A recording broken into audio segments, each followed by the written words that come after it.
Hey everybody, it's Jason with Outdoor Adventures and thanks for joining me. A couple days ago, I fulfilled a request asking if I could show off how I set up my tarp and some of the additions and some of the mods that I made. That video actually got a lot more attention than I thought it would, and people were thumbs upping it like crazy. And I was also asked to get a similar sort of video with my hammock setup. So here's the hammock, the Warbonnet Blackbird. We're gonna set this up and then I'll go in depth again like I did the other video.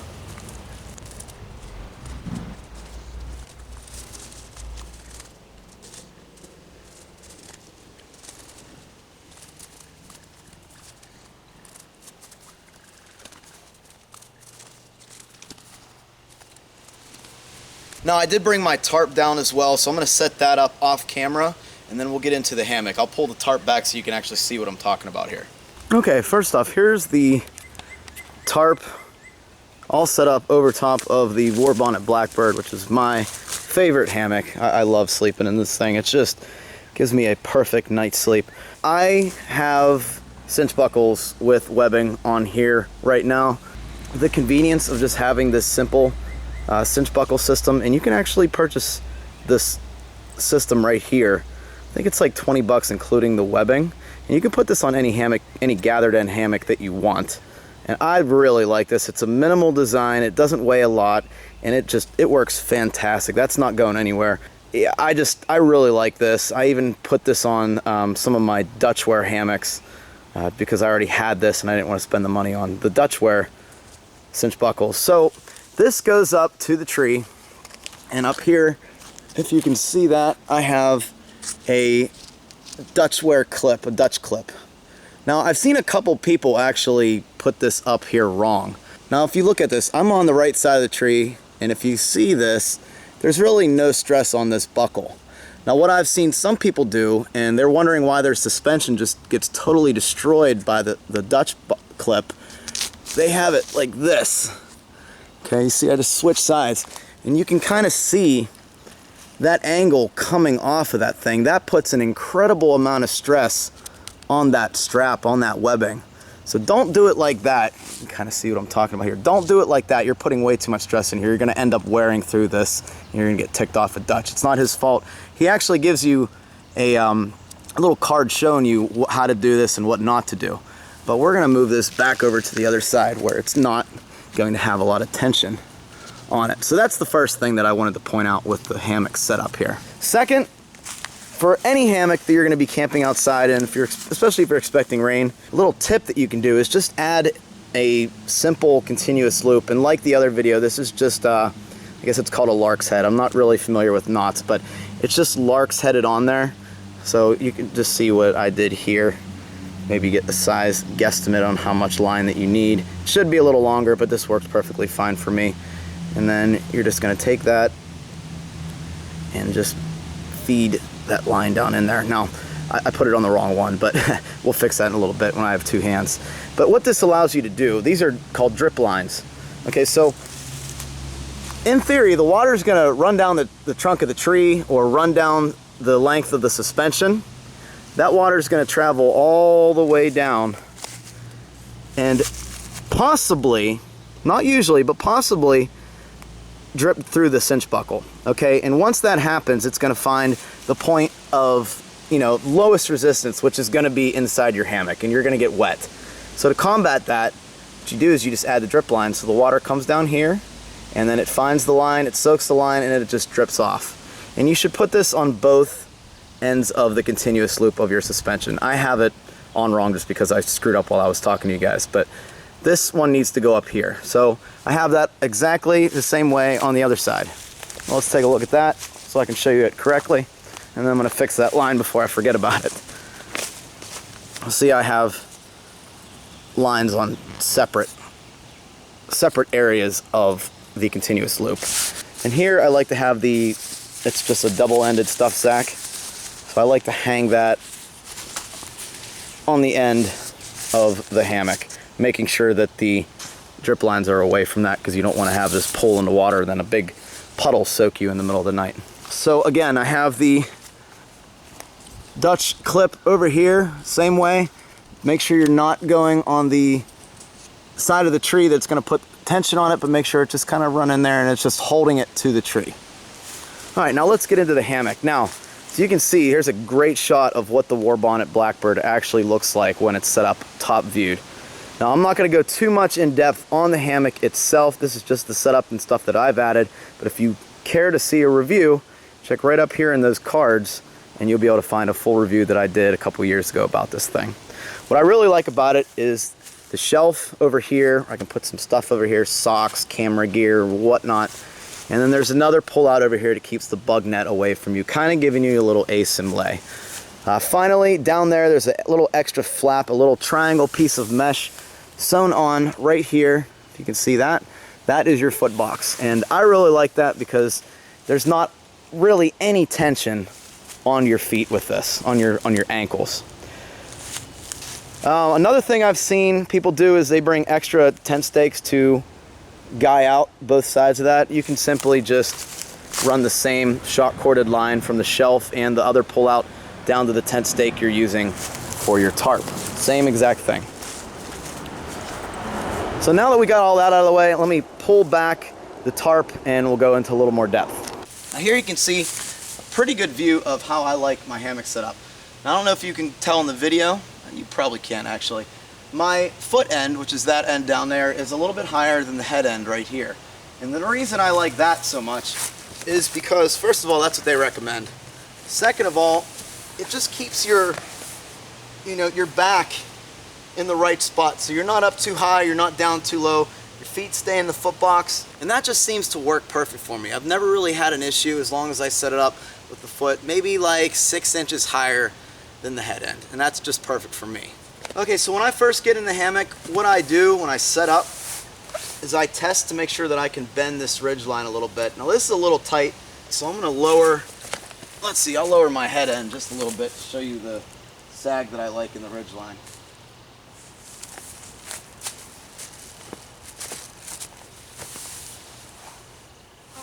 Okay, and that's perfect. I can bend that ridgeline with very little pressure. It works out perfect for me. I love that little bit of sag. Now, a couple people have asked, where do you keep your backpack? Do you ever worry about it getting wet? I really haven't had any problems. Sometimes it's wet if the wind's really crazy and the rain's picking up, but I'll show you what I do in those situations. But first, usually on clear nights, non-rainy nights, I'll just leave it on this sheet of polycro. And this is just really strong plastic. It's also window insulation. You could find it on Amazon pretty easy, or really at any local hardware store that you want to get it from. And this lasts for probably years. I'm still on my first one. I think I'm in 1.5 years with the same sheet. So I like to do that. I like to put my shoes right on top of that. When you do that, just prefacing this, just so anyone that's not aware, make sure you open your backpack and open up all the compartments in there. That way, if a mouse or a rat or whatever, squirrel, smells something that it wants to get, it doesn't eat your backpack. It just goes in, gets it, and gets back out. You shouldn't be having any food in your backpack when you go to bed anyway, but sometimes those smells from your snacks in your hip pockets, they linger and they will chew your pack. I've seen it happen before. Another place that I will keep my pack if I know it's going to be really rainy, or if I can see the mice running on the ground, I will simply take one of the straps from the backpack. I usually use this top strap, the compression strap for the top of the lid. I will just hang it like that on the suspension over here. So I just took the top compression strap and I just put it in there. Whenever you get in the hammock, it'll be raised back up. You're not going to be able to tell unless you have a ton of gear in your backpack, which I usually don't have any gear in my backpack by the time I go to sleep. Maybe some camera gear, if that. Usually I keep the camera gear on the shelf so I can recharge my batteries and everything. But that works very well. It keeps it up off the ground, it keeps it dry, it's under the tarp, and you don't have to worry about rodents or anything getting to your pack. So sometimes I do that. On top of me having this shelf where I can put stuff over here, like socks or shirts or whatnot, I also like this Hammock Gear Ridgeline organizer. And all it is, to attach to your Ridgeline, instead of taking the Ridgeline out of the suspension and feeding, one of them through, the one that Hammock Gear has is great. They actually have these little Velcro tabs on it, and they just goes over your Ridgeline, and you can just lock it down right there. This doesn't go anywhere. There's enough support in here where it's really hard to get that off, with the weight that you're going to put in it. It won't come off by its own is what I'm trying to say. Now this gives you a big mesh pocket in the front to put whatever you want in here. You could put a water bottle in this side. You can't see what's in this pocket, just heads up for you firearm carriers.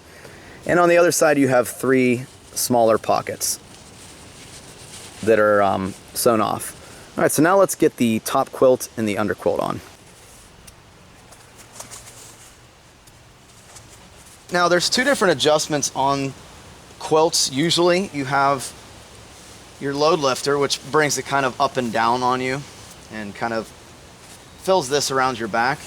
And then you have the draft collar and this tension area right here. I like to tighten that area down so it's pretty tight against my back.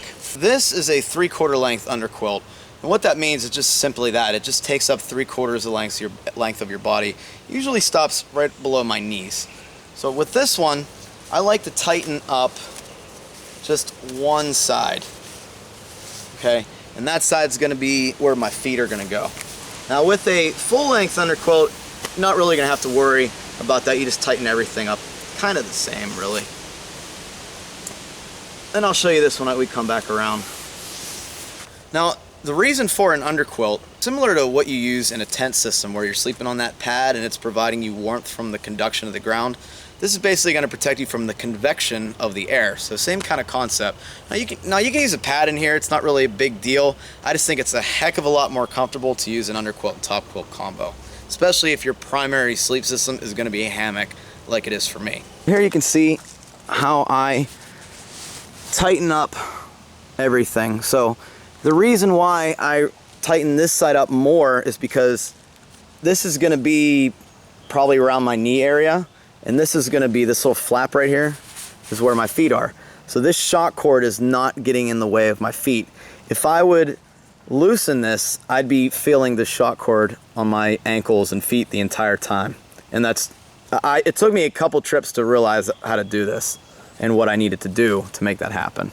But that's just how I set it up. But the big thing is, whenever you set up your underquilt, get in it and make sure that it's hitting all the right spots before you go to bed. There's nothing like it being dark and you being tired and then realizing you need to adjust your underquilt. So I'm going to show you that when I get in. Another tip to do before bed after you take your shoes off, stand on your polycrow, grab your hammock and just get all that little dirt out of your hammock. You'll thank me later whenever you're sleeping and your back starts itching. As far as the sit pad, I forgot to say, I always put this on my Ridgeline and just throw it up by my head. This is in case I get any cold spots on my back. I can just simply take it off the Ridgeline, put it on the cold spot, and then I'm usually good to go for morning. Okay. Now you can see where my body is compared to where the underquilt is. My head is right above the material and my back is perfectly enveloped. That's what you want. I also carry this little, it's called a pillow dry bag from Z-Packs. And what I usually do is I store my clothes in here because it is a dry bag. And when I'm ready to go to sleep, I just turn it inside out. And inside is a nice fleece lined material. I'll put the clothes that I was using for that day in here. Usually I just sleep in a pair of shorts and boxers, maybe a really, really light night shirt, you know, something that's dry. And I'll give that a little fluff and I'll just put it right behind my head. And that's all I need.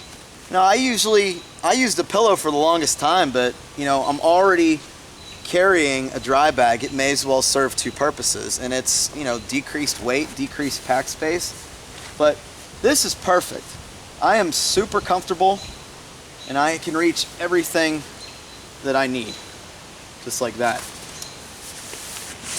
Lastly, I'll bring my quilt in.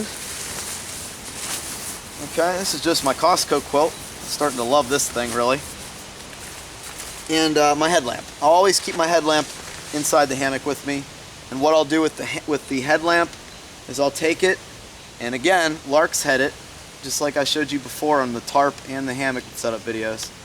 And I'll just keep it like that. That way I can, you know, turn it on as needed And I always keep this in the same place. It's right behind my head, right by my sit pad. And that's it, guys. That's really all I do here. And let me set the tarp back up and I'll show you just one more thing that I talked about in the last video.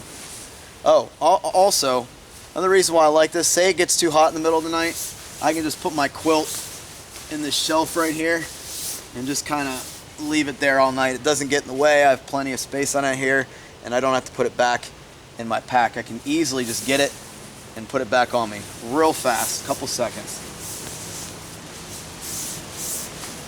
Hey guys, remember I said in the last video with the tarp setup, sometimes I take my socks or my clothes and I just hang them up to dry on this shock cord, just like that.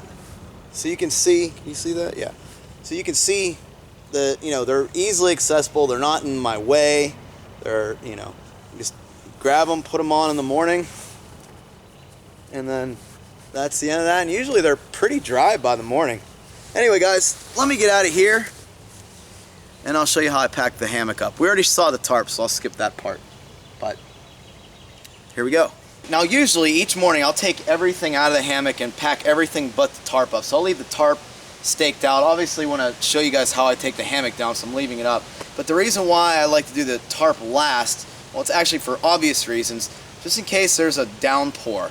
You know, there's no fun cooking breakfast and or packing up in the rain at all. That's something that I just do not enjoy, as I'm sure you don't enjoy that either.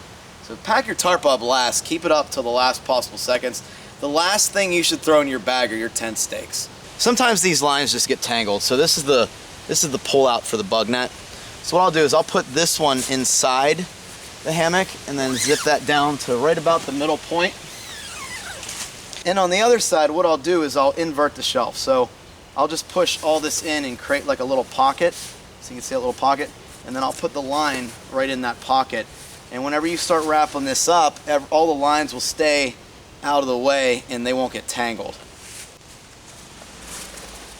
I just want to point out on the end of the underquilt, I just use a simple little S-beaner. This one came with Hammock Gear's underquilt, but it's just a Night Eyes number 2 S-beaner.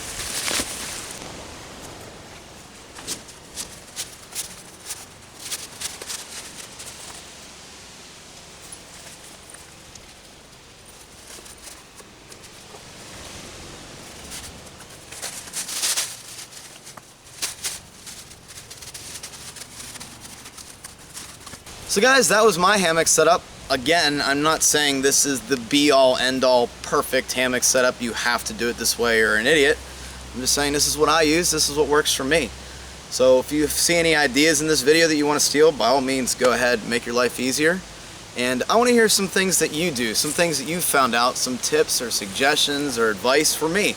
Because like I said in the last video, I love watching gear videos. It's where I get a lot of my ideas from, and every time I get an idea, it usually makes my hiking life a lot better or a lot easier. So guys, just want to say thank you for watching. I hope this helps somebody, and I'll see you on the trail.